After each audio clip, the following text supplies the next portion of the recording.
अस्सलामुअलैकुम, welcome back to my channel Amina's cooking. आज हम एक फ्राइड राइस कैसा बनाना देखेंगे रेसिपी। Let's start. पैन रखिए, 2 स्पून ऑयल डालिए,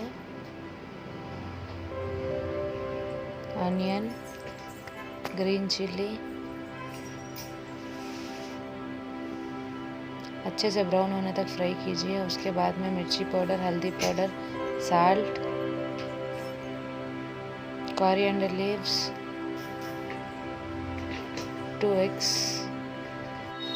अच्छे से मिक्स कर दीजिए।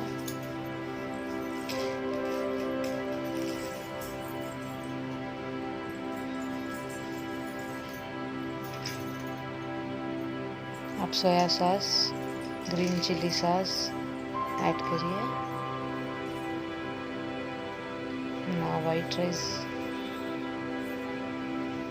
अच्छे से हिला दीजिए। इसमें हम पाउडर्स डालेंगे, धनिया पाउडर, चिकन मसाला पाउडर, थोड़ा नूडल्स पाउडर रहता है ना, वो भी डाल देके अच्छे से हिला दीजिए। देखिए हमारा यम्मी यम्मी एक फ्राइड राइस रेडी हो गया। बहुत ही टेस्टी रहता है बच्चों के लिए। ज़रूर ट्राई कीजिए। Like, comment, share and subscribe. Bye bye.